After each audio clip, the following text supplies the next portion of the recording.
or is that simply a socio-political term applied broadly to non-state actors that we want to deny habeas corpus to? I mean, this is an excellent question, and I think the answer to it is contextual. So I would invite our audience members to think.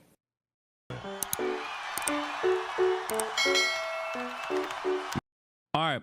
We're going to have a brief intermission here where I am going to be introducing to you Professor Abdel Razzaq Takriti, who teaches modern Palestinian and Middle Eastern history at Rice University. He's the author of numerous studies. Most recently, he launched the Tavra podcast on Daniel Denver's The Dig, a 16-episode series surveying the modern history of the Arab lands.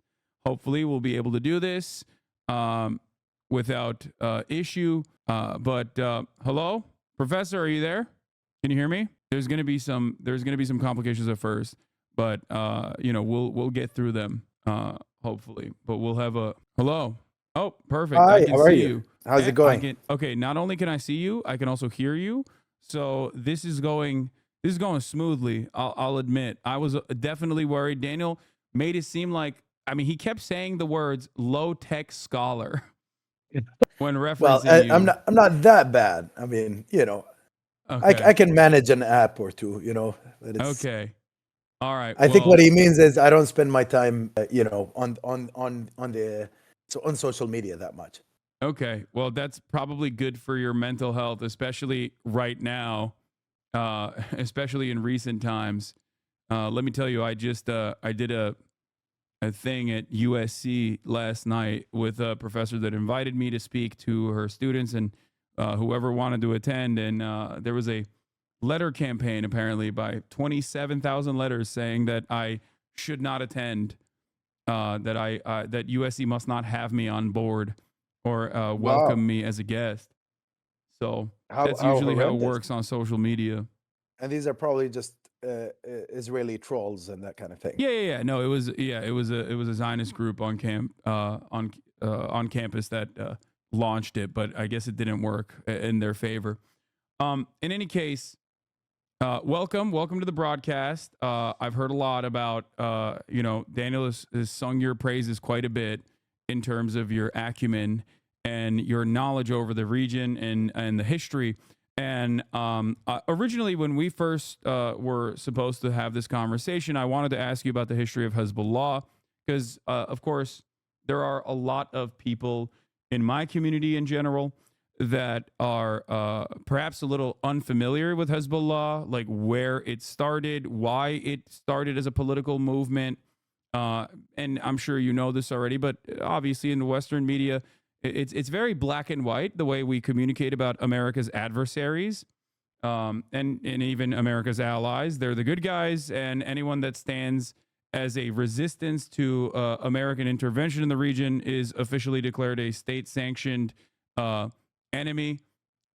Terrorism. Let's start there. Let's start with the designation of terrorism. What do you as an academic think about this designation? Is this one that has any sort of like real legal precedent? Is that simply a socio-political term applied broadly to non-state actors that we want to deny habeas corpus to? I mean, this is an excellent question, and I think the answer to it is contextual. So I would invite our audience members to think. Why is it okay, for example, for a state like the Israeli state to invade Lebanon, kill thousands of people, injure hundreds of thousands in places like Gaza, across Palestine, terrorize the whole region? If terror is about spreading fear, spreading insecurity, that's certainly what that state is doing. However, because it's a state actor that is supported by the West, that is never described as terrorism by Western countries, even though the Israeli military is viewed in the Middle East and across the Middle East as the largest terrorist force in the region. So it is all relative, it is all contextual, it depends on how you view things. In terms of its impact, actually, the Israeli state has terrorized way more people than any of the designated terrorist groups that the United States designates as terrorists. So that's point number one. Point number two has to do with legality. The international order, as it stands, favors state actors against non-state actors. And that means that it has always had a negative attitude towards liberation movements in general. And these were often prone to be described as terrorists. For example, the African National Congress, led by Nelson Mandela, was considered to be a terrorist organization. In the United States, it only ceased to be a terrorist organization in 2008, believe it or not. Yeah. The FLN, the National Liberation Front in Algeria, which liberated Algeria from a century and 3 decades of French colonial rule, brutal rule that killed more than 1 million people, that organization was described as a terrorist organization. The Irish Republican Army was described as a terrorist organization. It was designated as such. The state actors against which they were fighting were not counted as terrorists, even though the damage they caused to civilians, to women, children, men, elderly men, everybody in society was indescribable. You can't even begin to describe the scale of it. So we should always approach these words with caution and understand where they come from. Yeah, absolutely. You nailed it in terms of like the calculation of Israeli horror never being designated as an act of terror, even though it absolutely suits. If this was a designation applied evenly, Israel's actions would be considered in the exact same vein because the impact of it is the same, causing tremendous amounts of psychological harm beyond the intended targets. And in many instances, the intended targets are broadly civilians regardless. The impact is worse, actually. Yeah. Because now they're carrying out a genocide and there's no talk about anything. Like, who's standing up to them as they're massacring people en masse? And now in direct and indirect ways, it's way worse than terror. Genocide is the worst crime in history possible. Yeah. For you to come and destroy already up to 15% of the population of Gaza has already been annihilated through these policies, according to public health experts. This is very, very dangerous. Absolutely. So the question I guess I have is we are talking about resisting Israeli occupation. And I guess this brings up the first question I wanted to ask you, which is about Hezbollah in its inception and its modern iteration. If you could give us some historical background as to how Hezbollah came to be, that would be wonderful for a lot of people in my audience that might not know. Well, I mean, the first point to note is again the context. How did Hezbollah emerge and why did it emerge? It emerged in the context of the Israeli occupation of Lebanon in 1982. In the 1970s, many of the cadres that formed Hezbollah were involved in resistance against the Israeli state, but it was through involvement in Palestinian-led movements that were stationed in Lebanon. Now, why were these movements in Lebanon in the first place? It's because the Israeli state was created on the debris of Palestine. It had actually, there was no such thing as Israel before 1948. It came about in 1948. It's a settler colonial formation, mostly comprised of Eastern European Jews that came on a Palestinian Arab land. What happened is they expelled a lot of people across the region. Many of them ended up in Lebanon. With time, these people began to form national liberation movements that sought reclaiming their land. They sought liberation and return for the Palestinian refugees and those that were living in Palestine. So the Palestinian aspect is very important to understand in this equation. And that's important for our listeners today. Sometimes they might wonder, why the hell does Hezbollah care about Gaza? Or why is it so connected to the Palestinian cause? That's the context to that. Now, of course, most of Hezbollah's members, in fact, all of them come from the Shia sect in Lebanon. Lebanon is a country that is governed by a sectarian system that was created by French colonialism there. They divided people by sect. And one of the most important sects is the Shia sect there. However, it was always underrepresented in the Lebanese political system. And as a result, they found common cause with the Palestinian refugees that were expelled by the Israeli state to Lebanon historically. They had good and strong social connections with them. They were joined also by class interests because they were poor and the Palestinian refugees that were expelled there were poor. Geographic interconnections. The south of Lebanon, where most of the Shias are concentrated, is very interconnected with the north of Palestine, which is where most of the Palestinian refugees that ended up in Lebanon come from. So all of this meant There was enormous sympathy for the Palestinian cause. There was an enormous understanding that Israel as a settler colonial state is a threat to Lebanon, not just Palestine. It's a threat to the whole region. And this is the experience that Hezbollah fighters went through before Hezbollah was created in the 1970s. Then in 1982, the Israeli invasion happens. Israel invades Lebanon. As what we're seeing today, they're claiming that they wanted security for themselves, but in fact, they're always expanding. There's no security expected for anybody else except for the settler colonists there.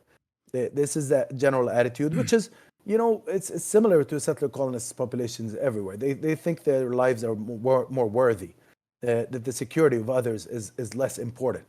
And we see this in American pronouncements today, Hasan. Like, why is it that the Biden and his entire team just keep on speaking about defending Israel? What about defending Palestinians? What about defending Lebanese? What about defending Iranians? What about defending Turks? Anybody in this region that is affected by this aggressive settler colonial state? They do not matter. Yeah. So this is the context to the emergence of Hezbollah. In 82, Israel invades. It kills 20,000 people.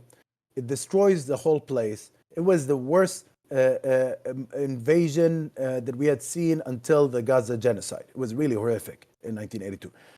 And they broke every international norm. They occupied a major Arab capital, Beirut.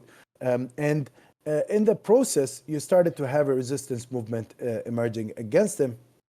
Now, that resistance movement, in the case of, there were multiple ones, but from the Shia quarter in Lebanon, Hezbollah came about. It included fighters that had fought before in the Palestinian Revolution. It also included people that were rejuvenated by the Iranian Revolution. They saw what had happened in Iran, and they decided that they're going to follow an Islamic path towards revolution. Previously, many of these people had joined the left or had been part of anti-colonial resistance in the Palestinian movement. Now they were inspired by a new model that was offered by the Iranian Revolution. And in theological terms, strictly theological terms, our viewers may or may not be familiar with this concept. They adhere to something called Vilayat al-Faqih, or Wilayat al-Faqih as we would say in Arabic. That means the governance of the jurists. They agreed with the Iranian line that was proposed by Ayatollah Khomeini, which said that the Ummah, the nation, has to be ruled in accordance with the precepts of religion, through the interpretation of the jurists. So that was a controversial line in Shia circles. It continues to be, but Hezbollah were adherents to that line, and in Lebanon they became associated with it. They developed a very close relationship with the post-revolutionary Iranian government. Yeah. And some of the most horrific acts of mass murder that some people in the chat might recognize in 1982 was, of course, the Sabra and Shatila massacre, where the IDF struck a mostly Palestinian and Lebanese Shia compromised area in the city of Beirut, where Christian militias inside of Lebanon, Phalangist militias inside of Lebanon, committed heinous atrocities and were directly supported by the IDF in that process. And the conservative estimations are between 1,300 and 3,500 civilians that were ruthlessly slaughtered. Many of the immediate propaganda that came out, the atrocity propaganda that you might have even heard from the likes of Joe Biden, as a matter of fact, without any sort of evidence whatsoever, repeated post-October 7, were actually real documented atrocities that occurred in Sabra and Shatila. And the only reason why I bring this up, I think, is to help people understand the collective conscious and the collective psyche of the Lebanese and the Palestinian refugee population in these areas in terms of the way that they analyze Israeli acts of violence, Israeli incursions, just so people are clear. Hasan, I recorded 40 hours with Daniel Denver on the Dig, the podcast, the famous podcast. We did a series called Thawra, just detailing this history. It is a very complex history, but I would encourage our listeners to check it out. But seriously, for us to understand what's going on, we have to realize that there's an accumulation of both Israeli colonial violence, but also American support for it. The reason why Sabra and Shatila happened isn't just because the Israelis unleashed their militias that they had trained and armed these Lebanese militias that were under their control, and it wasn't just because their army besieged the camp and facilitated this process. It wasn't because they gave the order for it. It's more than that. It's part of the total betrayal of the United States to the agreements that it had signed. The U.S. had sent an envoy in '82 demanding that the PLO exit, and the PLO said, the Palestine Liberation Organization, said, okay, you know what, we'll exit, but how do we guarantee the safety of the women and children and elderly people that will be left in their Palestinian refugee camps, given the fact that our fighters will no longer be there to defend them? And the U.S. gave guarantees. The whole international system was supposed to uphold these guarantees. Nothing happened. Israelis were allowed to go, kill, inflict this wanton destruction on the Palestinian people. It was one of the worst massacres in our history. Now, of course, in Gaza, everything pales in comparison to Gaza because it's full-on genocide. But up till that point, seriously, these heinous crimes were unbelievable. So, of course, that led to the resistance option that was proposed by Hezbollah to become very popular. Because, look, people here talk, they talk about, okay, why aren't the Lebanese people peaceful? Why aren't the Palestinian people peaceful? Why aren't the Iranian people? All of this talk. I'm like, everybody's peace-loving. Actually, in our region, we need peace for us, because the level of destruction imposed on us is much bigger. But there's a big difference between peace and pacification. Pacification means that I keep on beating you up. I'm the bully that will actually destroy your life, and your job is to completely submit and keep on taking hits whenever I want to give you hits. And that is an unreasonable thing to expect any human being to accept. Our people are human, despite the fact that a lot of American officials don't seem to think that, despite the fact that certainly Israeli racist officials will never accept that. This has to do with racism as much as it has to do with anything else, Hasan. Absolutely. So let's talk about, I guess, the modern iteration of Hezbollah as well, if you don't mind. And then I want to move into Iran a little bit as well, considering that this conversation was supposed to center around Hezbollah and its reception in the region broadly as a resistance force against Israeli incursion, specifically both in Lebanon, but also as a deterrence factor against Israel's ongoing genocide and occupation in Gaza.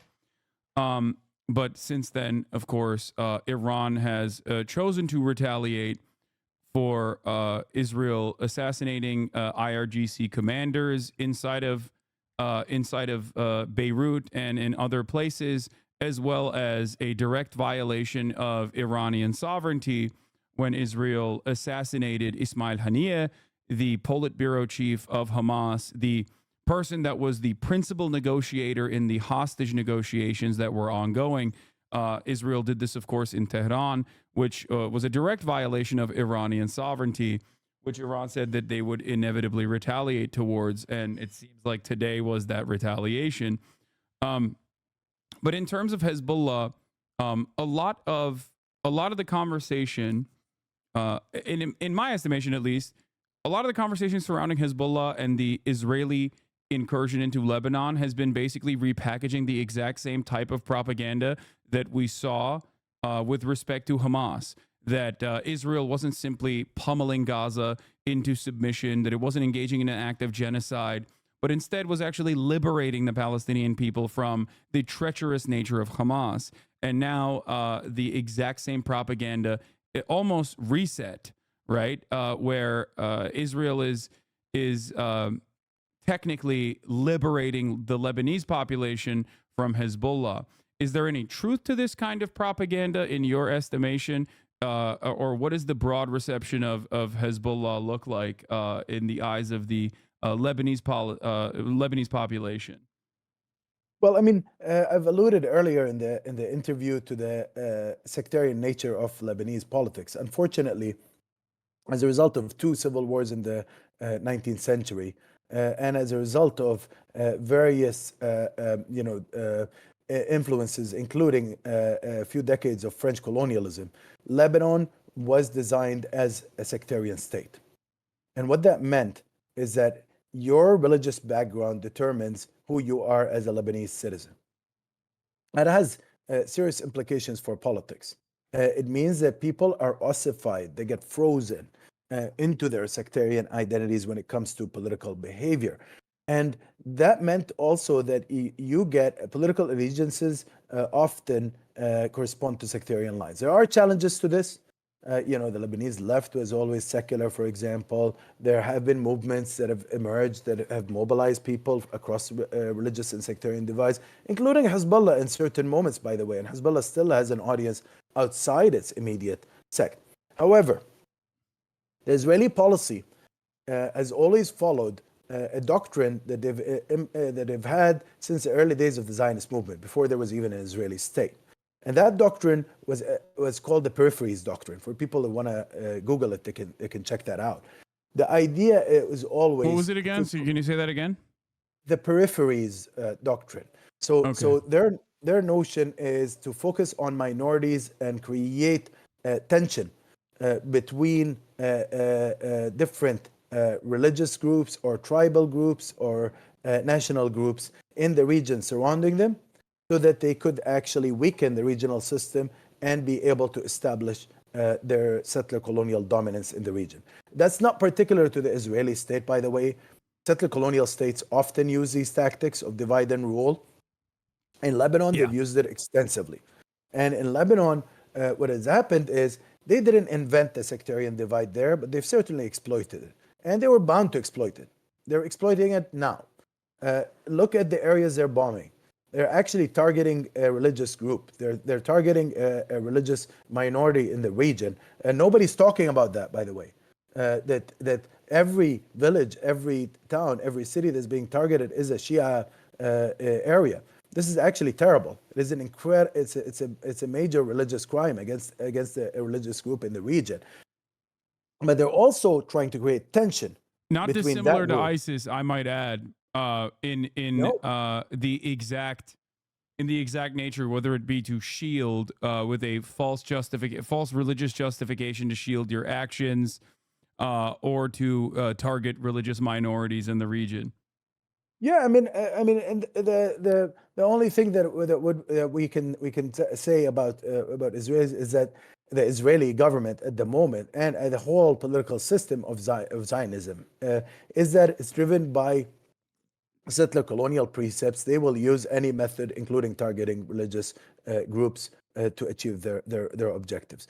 And they've done it before. They try to co-opt certain religious groups sometimes. They try to marginalize others. It's fair game for them to kill people and to target people. They don't care. And this is the unfortunate reality in our world today, is that they're given license to do that. I mean, because they're backed by the world's biggest empire, which happens to be the country that we live in here, the country that we pay taxes to, the country that we work in, and in this setting, it's creating a lot of dissonance for a lot of people here. How can we be supporting a project that is based on the destruction of the entire regional neighborhood? This is a state that knows nothing but escalation, expansionism, and total war. It is a martialist state. And again, this is not particular to it. Settler colonial states tend to behave that way. Apartheid South Africa was wreaking havoc on the entire southern part of the African continent. They were spreading chaos there. Pied Noir in Algeria were totally genocidal in their mindset, and they killed millions of people, like over 1 million Algerians. That's how these settler groups behave. But why is it that they're given sanction to behave that way? There's no limit placed on them. It's outrageous, Hasan. Absolutely. in terms of the Iranian retaliation, or I guess even with the existence of Hezbollah, much has been said about Hezbollah's actions in Syria or even in its domestic affairs inside of Lebanon. But Israel has consistently reiterated the position that the assassination campaign, which of course targeted thousands of civilians alongside a couple key leaders, which are simply regarded as collateral damage in Western media. The assassination campaign was conducted specifically to try and decouple Hezbollah from Gaza.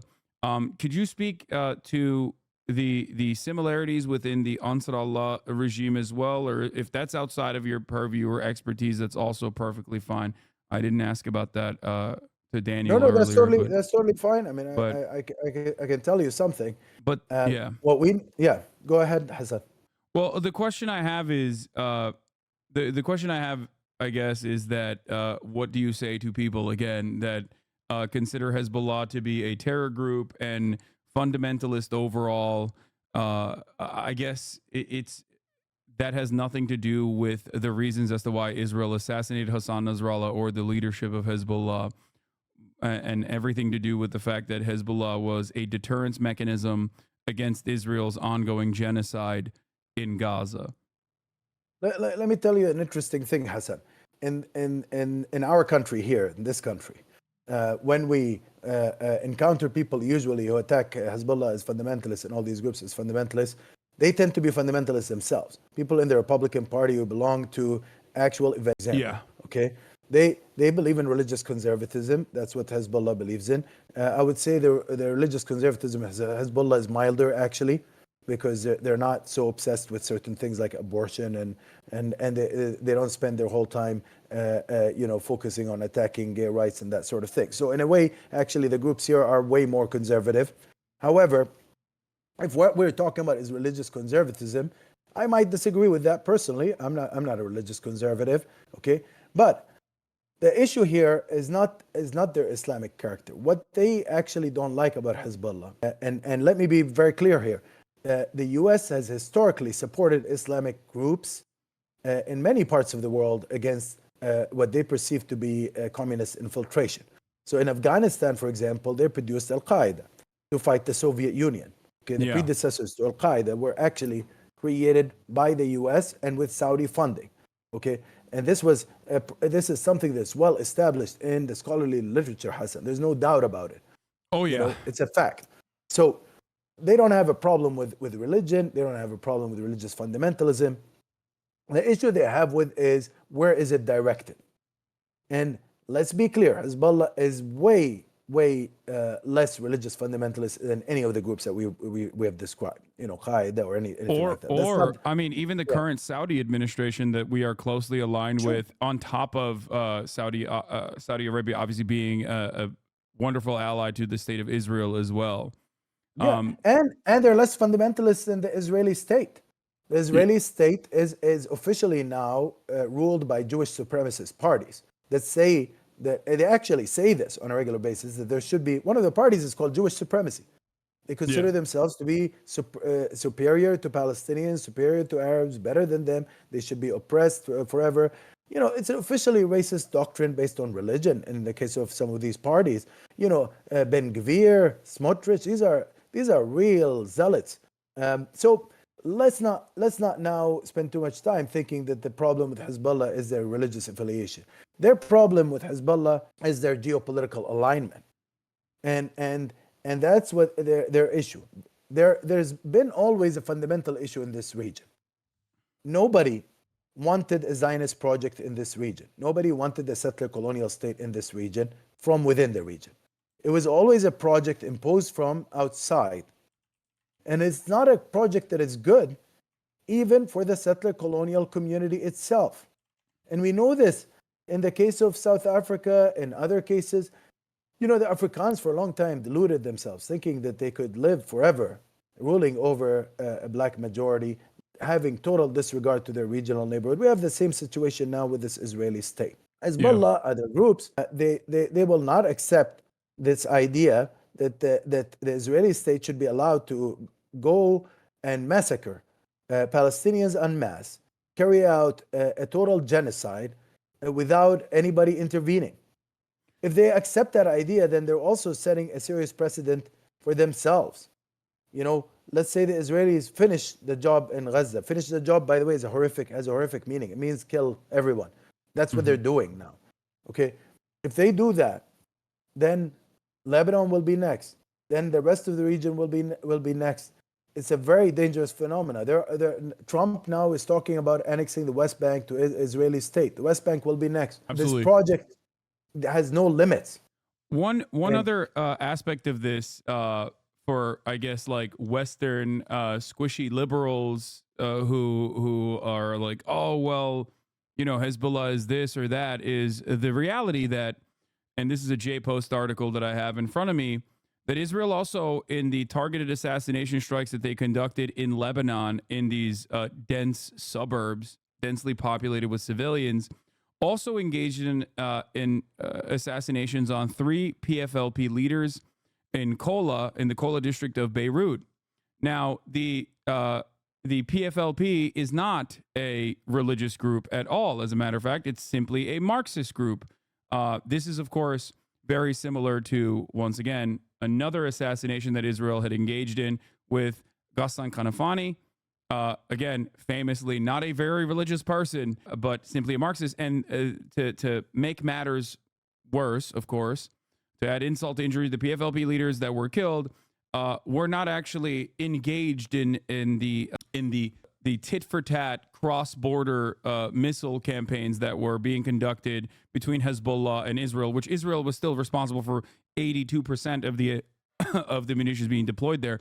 Having said that, this simply shows, once again, that it has nothing to do with even border security for the northern territories of Israel, but instead has everything to do with the fact that Israel gets to kill whichever leadership or whichever commander or whoever says that they do not like Israel's genocide in the region. I mean, let's imagine that it is about border security. Let's imagine that for a second. They always use security arguments, okay? Why should they have security and nobody else in the region should have security? I mean, this is the real fundamental question here. What does security mean? I mean, their version of security is I dominate the region. I do not give freedom to the Palestinian people. I do not create democracy. What I create is a Jewish state that is supremacist in character, that rejects people from other religions, rejects people from other ethnicities, and has a project of permanent domination over them. That is not acceptable. By the way, there's a lot of Jewish descent in this country and elsewhere now around this, especially amongst younger people. So yeah, they're upset that this settler colonial state is actually using the good name of Judaism to pursue its actions, because it has nothing to do with Judaism. No religion actually would sanction the sort of actions that are being taken now by the Israeli state. It is a genocidal state. It is a state that has been described by Human Rights Watch, by Amnesty, and by other major human rights organizations as an apartheid state. It is a state that has broken more UN resolutions than any other state in history. It is, in fact, if you want the technical definition of a rogue state, it fits that definition. It is a rogue state. It is a state that goes rogue against the entire international order. Now we have ICJ decisions on it. It doesn't want to accept it. The International Court of Justice has ruled that it's plausibly genocidal. They don't care. It has ruled that they should stop what they're doing in Gaza. They don't care. And now in Lebanon, they're not caring either. And assassinations is one of their methods. They use it against everyone, Hasan, as you've noted. They've used it before against the leaders of the PLO, the leaders of Fatah. These were not Islamists. They've used it against PFLP leaders. They've used it against people from multiple designations and groups. They've used it against our Christian leaders. Somebody like the great poet Kamal Nasser. These were people that were murdered because they were intellectuals, because they were thinkers, because they were actually calling for anti-colonial revolution. And there's a big difference between anti-colonial revolution and terror, by the way, Hasan. Now, speaking of Hezbollah, I'm not a Hezbollah member. I'm not a Hezbollah supporter. I have no affiliation whatsoever with that. Okay. But however, at the same time, I'm somebody who's an analyst and understands the region. And I will tell you something very clearly. Should the Israeli state seize its project of domination in this part of the world, should it give freedom to the Palestinian people? Should it stop threatening the people of Lebanon? Should it stop its expansionism across this region and its project to continue settler colonial domination? Should it democratize and actually say, okay, we'll be a state that's not based on religion. It's going to be based on citizenship. We're going to allow the Palestinian refugees to return. We're going to allow everybody to vote. We're going to consider everybody to be sisters and brothers in citizenship. Then people would not have a problem with it. But they cannot accept that. And if you say this, they'll tell you, oh, you're against Israel's right to exist. I'm like, no, I'm not. I'm against the existence of a racially based order of domination. I'm not against the Israeli people living in this territory. They don't come from our lands, okay? But they've been in them for quite a while now. You know, some of them have been there for 1 generation or 2. A few of them have been there for 3 or more. You know, that's okay. We're not against anybody's presence in this region so long as they actually respect everyone else, integrate with everybody else. Stop thinking that you're above the law, above international norms, that you can get away with the genocide. That's the problem with settler colonialism. It creates an order in which the leaderships imagine this, and they start then mobilizing the whole populace around settler colonial visions of domination. I seriously believe, and we must insist on a joint future for everyone in this region, including, by the way, Israelis. I mean, this colonialism does not benefit them. It's not good for them. It's not good for anybody. You know, Frantz Fanon, the great anti-colonial thinker, he was a great psychologist. I'm sure you're familiar with him, Hasan, aren't you? Yeah. I mean, he wrote studies about how settler colonialism creates a total collapse in the psychology of both the colonizer and the colonized. It has serious repercussions for everybody. No, absolutely. It is. I mean, you see it in Israeli society, both with the direct consequences of like Israel's bloody war and genocide around the entire region. You have their economy downgrading. You have ports that are now bankrupt. You have Israeli economy collapsing entirely. It's already been a state that has been completely funded and facilitated and propped up by first the British and then, of course, the United States of America. But even beyond that, I feel like people behave as though the supply of bombs is infinite, and people behave as though there is an endless amount of bloodshed that they can engage in without incurring any sort of penalties. But also on top of that, I think from a more holistic approach, I think that the Israeli psyche has been collectively broken in terms of the way that they analyze their role in the region. And I think that there is a steady cycle of dehumanization in the form of social conditioning, in the form of propaganda that needs to justify the violence that is a necessity to maintain an apartheid, even when you are not conducting a genocide, right? And I think that that also has caused many Israelis that we see, at least on Twitter, on social media, behave in incredibly violent ways, not recognizing why they are becoming a pariah state, not just in the third world, not just in the global south, where Israel was always viewed as a settler colonial pariah state, but now even in Western Europe, which is actually relatively new. I mean, I've spoken about Palestinian emancipation for almost a decade at this point in my professional commentary career, and I've never seen the attitudes shift so wildly in the direction of the recognition of the humanity of Palestinians before. And I think that Israeli society as a whole does not recognize that and does not understand what those consequences will be. I do, however, think the Israeli government understands that reality, and I think that the last-ditch desperate attempts are coming from the government, both with Benjamin Netanyahu's personal ambition in staying in power, so he doesn't withstand any sort of like prosecutorial scrutiny. But also on top of that, I think there are people in positions of power within Israel and even in the American State Department, the ideologically committed to Israel's death and destruction, that see that basically see the writing on the wall in terms of the way that the globe is seeing Israel, and are saying like, this is your last opportunity to grab as much territory as possible. That's the problem. They do see it in these terms, but also some of them see it in messianic terms, in religious fundamentalist terms, where Yeah. they think that actually now is the time to eradicate the Palestinians, to take over the entirety of what they consider to be the Holy Land, and then basically establish a completely a land free of non-Jews there. And this is a problem. And then, of course, as they defend this project, which is rooted in racial supremacy, the Israeli officials have also weaponized a very legitimate and historically valid issue, which is, of course, that of anti-Semitism. Anti-Semitism is one of the greatest challenges that the world faced, certainly in the Second World War, and we've seen it materialize in the Holocaust. It was appalling. It was horrible. It was a European invention and has resulted in the destruction of much of Europe's Jewry.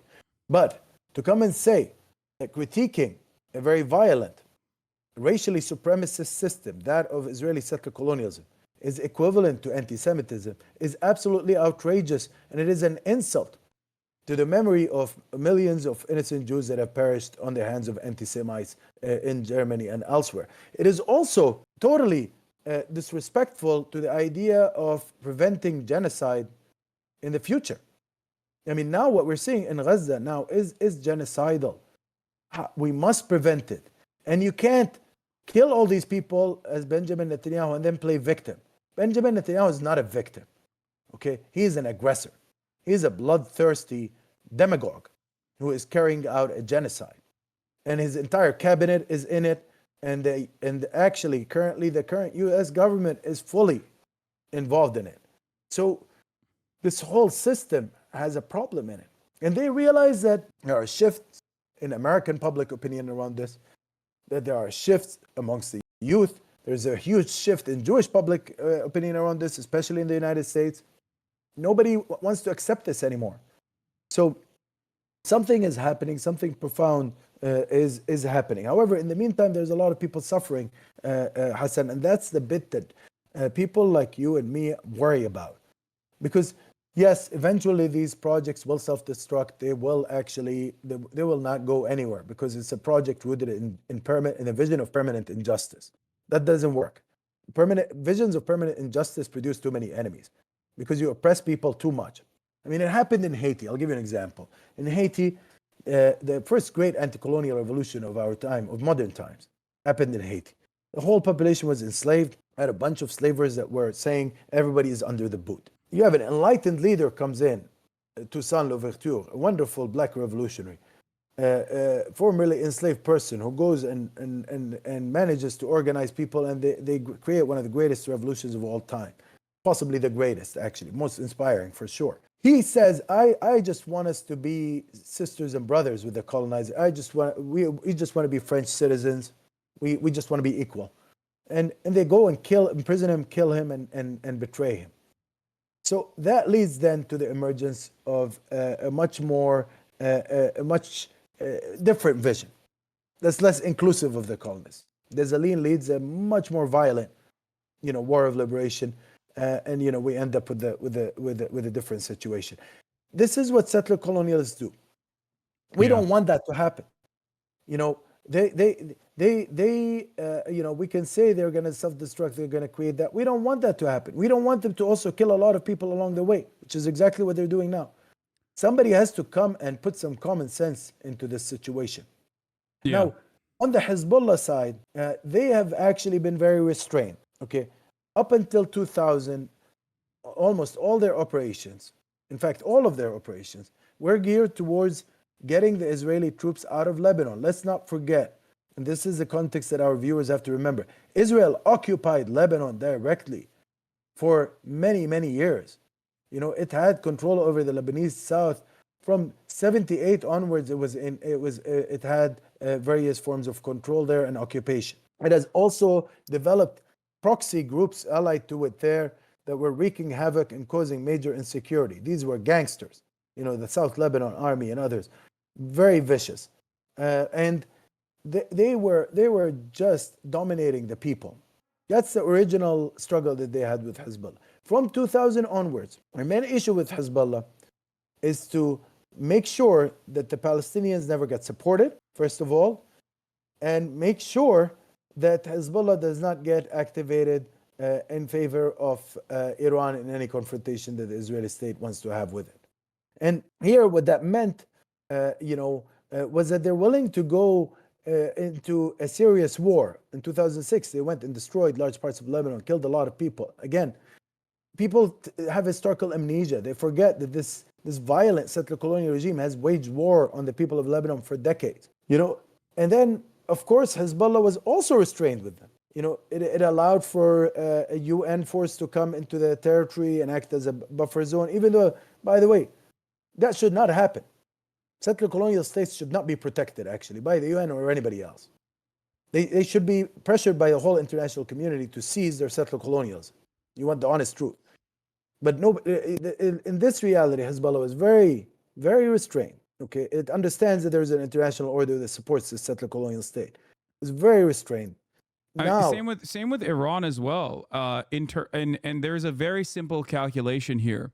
If you look at the Iranian retaliation that occurred today, and you look at the actual civilian casualties, despite the fact that Iran demonstrated its capabilities this time with the obvious expertise that they can penetrate through the Israeli security, that Iran does have the capabilities of if it wanted to choose to do so, strike targets at scale, civilian targets as well at scale if they chose to do so, and yet they struck 3 military targets today. The amount of people that Hezbollah in its tit-for-tat bombing campaigns against Israel, and the amount of people that Iran has killed in its retaliation against Israel is laughable in comparison to the untold amount of the deaths of thousands of people, both in Gaza and the deaths of now 1,000 at least people in Lebanon that Israel has engaged in.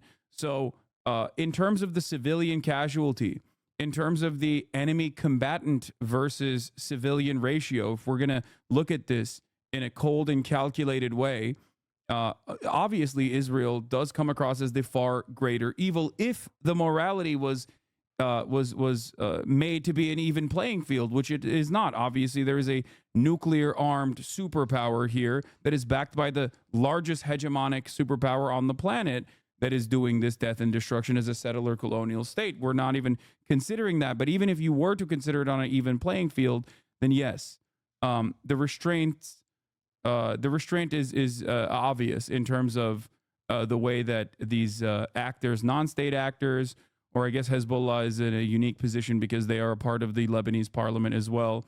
And also Iran as a state actor has demonstrated restraint time and time again. I mean, you have here the settler colonial state engaging in regular.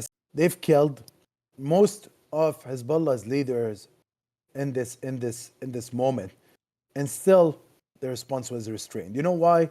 Because at the moment, Iran and Hezbollah do not want a regional war. That's an Israeli desire. They want a regional war so that they could perpetuate the genocide, get an American green light for even greater weapons shipments to them, greater financial support for them. They want to unleash a full war machine and drag the region into a permanent long-term war. That is a horrific outcome, but it's the outcome that they want. And through that outcome, Netanyahu can stay in power. Ben Gvir and Smotrich can realize their messianic and pursue their messianic visions. And the whole region then is dragged into the abyss. This is the objective. Now, the Iranians have not played that game for a variety of reasons. They know that their actual military power is limited. They know that their financial power is limited. That does not mean they're powerless, by the way. It is a major country. In this region, it has always played a major role, and it will continue to play a major role. However, It is a country that is under siege economically. It is a country that has suffered a lot from US sanctions, from US marginalization in the international system. Its relationship with the US, by the way, is far more complicated than just being reduced to the Palestinian cause or the because there was also an Iranian cause in relation to the US. That's why the Iranian Revolution happened. There was a problem with the US dominating Iran, carrying out a coup against democratic forces there, bringing in the Shah and the security state. It's a long history. Yet another instance where more moderate secular forces or more moderate and even, dare I say, social democratic or socialist forces were gutted for their movements. And then, of course, what took its place was significantly more conservative forces in its stead. Yeah, and Mossadegh was a good example. He was, a secular social democratic figure that won a popular election, and his only crime was that he was trying to say Iran's natural resources have to serve the Iranian people, and they remove him and they ensure then that there's dictatorial rule by the Shah. Oh, by the way, if you notice now, his son is coming out on the U.S. scene, using the Israel brand to make inroads into the Republican Party, and they're parading him around everywhere.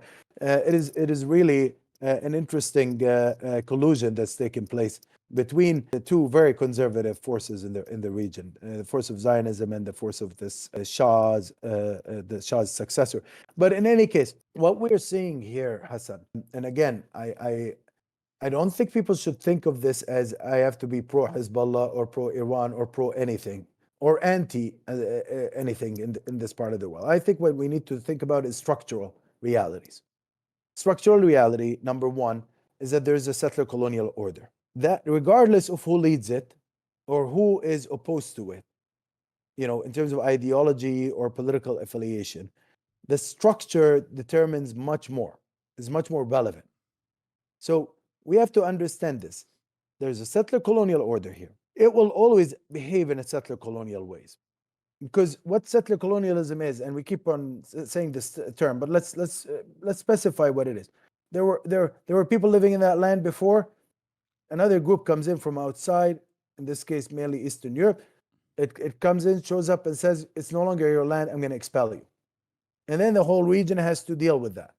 Okay, this group also expects then that nobody should attack it for expelling these people or oppressing it or killing it. And if it decides to annihilate the indigenous population, as it's trying to do in Gaza today, then everybody's meant to be silent. All right, that's not going to work. Okay. Secondly, the second geopolitical structural reality is that there is a history to the settler colonial behavior that has affected the region as a whole. But it's also a history that intersects with the American entry into the region. Okay, so this settler colonial state fought multiple wars with almost every neighbor. Actually, not almost. It fought multiple wars with every neighbor. So it has fought wars against Egypt, killed a lot of Egyptians, and these were major wars of aggression. No, you don't understand. They were the victims in all of that. Of course. In 1956, when they conspired with the British and the French to invade Egypt and take away Sinai and march to Cairo, even, that's they were the victims. In 1948, when these Zionist militias were expelling people from their homes and basically ethnically cleansing the whole of Palestine, they were victims. And they say, oh, invading Arab armies, we're fighting against it. No, you weren't. You're fighting actually against the Palestinian people and did not want anybody to defend that people. Yeah, it was interesting because there was no armies in Deir Yassin. It was just the only army presence, I guess, was the terrorist militias that came in and committed atrocities against the civilian villagers that had actual peace pacts with the Israeli villages in the region. As a matter of fact, that were a part of the plan. Right up till May 15. 1948, there wasn't a single Arab army in the whole region, okay? And it was basically Palestinian villages being attacked and ethnically cleansed for no less than 6 months. And they had actually emptied out most of the main cities during that period, by the way. Haifa was ethnically cleansed before any single Arab army entered. Jaffa, the same thing. These were the major, most important Arab cities. We can go on and on about this, Hassan, but the main point to emphasize here is A, the settler colonial group is not a victim group, okay?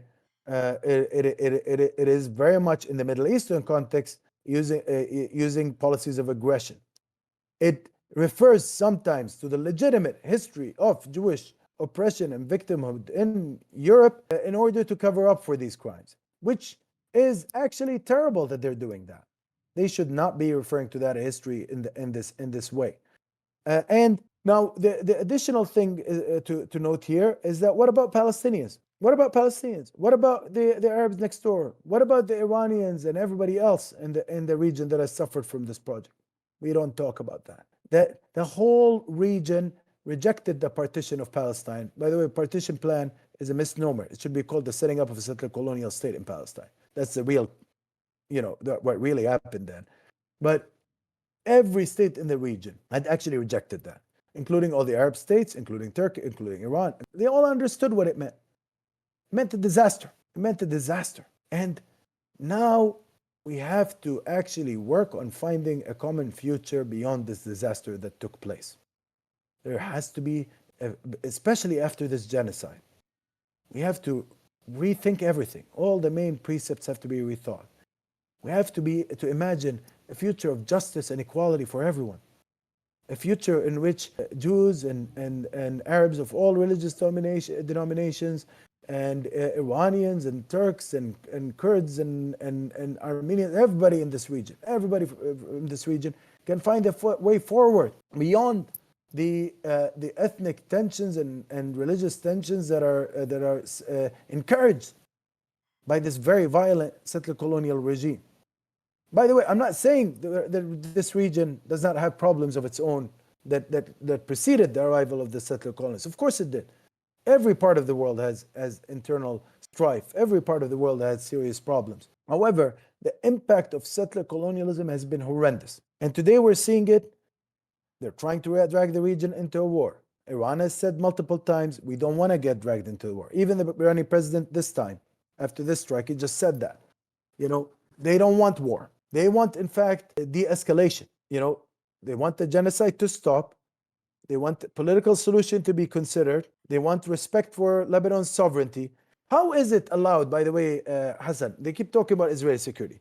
Why is it allowed for Israeli warplanes to go and bomb Syria, Lebanon, and Iraq, and Iran at will? Yeah. No respect for the sovereignty of these countries for decades, not for a year or two, but if one rocket enters the Israeli airspace, this is a serious violation of Israeli security. And why are they better than all these countries combined? Yeah.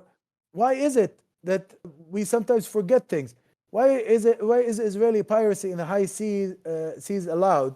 Now they talk about Yemen and they're attacking the Houthi attacks in the Red Sea and so on. Why was the Mavi Marmara, Turkish ship, why was it attacked? And it's the people on it who were peaceful peace activists.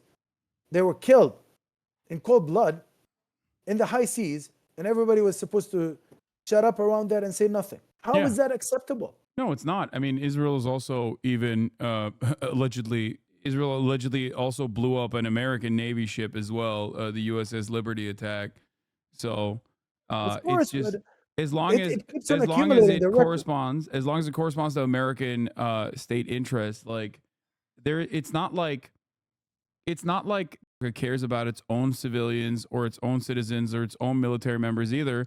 If they did, they would not send thousands overseas to go defend its national interests, to go and maintain a security posture over opium fields in Afghanistan, only to get shot by people that live there, that want them out of there, or in Iraq as well, to have IEDs explode under their Humvees. If they truly cared, they wouldn't be engaging in such acts and lying to go to war and consistently do military occupation in these areas. This brings us to our responsibility as Americans here, because let me be very clear. I have an allegiance to the betterment of the lives of American people, our sisters and brothers that are living in terrible housing, our sisters and brothers that do not have access to healthcare, the total oppression that we're seeing here in our own country is unspeakable. I mean, I see it every day. And where is the money going to? Wars, endless wars. This project of domination. They've just supported the Israeli state with an enormous package. You know, this $16 billion package that went there. You could fix the whole homelessness problem in the major American cities. I mean, I know in Houston it would not cost nearly as much here where I live. You know, it would not cost that much to fix homelessness. You would be able to actually support health programs, support programs for our kids, for our schooling, for the education system that is collapsing. So actually, when we talk about visions for the Middle East, it's also interconnected with a conversation about visions for the United States internally. What kind of society do we want to build here as well? Is it a society that disregards the interests of the people at home in order to expand imperial wars abroad and support settler colonial states like the Israeli state abroad? Is that really what we want? Or do we want a better future for everyone, including Israelis, by the way, themselves? They don't even know this. But this permanent war model is not good for them. But more importantly, actually, it's not good for the people that are living under their boot, the Palestinians, the surrounding Arabs, the Iranians, everybody else in this part of the world. Yeah. Well, thank you so much, Professor, for coming on. It was delightful and very informative. Professor Abdel Razzaq Takriti. Am I saying that right, by the way? I don't Absolutely. Okay. Thank you very much, Hasan. Sorry. Is there anything else you'd like to say before I let you go? Well, I'd like to end on a note, noting that basically this program of assassination, spreading terror, and wreaking havoc will not work in the long run, and will not work even in the short run. You cannot kill causes. You cannot kill causes by killing leaders. There will be other leaders that will come up. I mean, the history of Hezbollah is a good example, but also history of the Palestinian movement, and whether we're talking about leftist parties, or we're talking about religious ones, or any other political movement that we've seen in the region. They will survive against assassinations. The real issue, the only thing that will allow for progress and change, is actually structural change. And that's what we need to be talking about.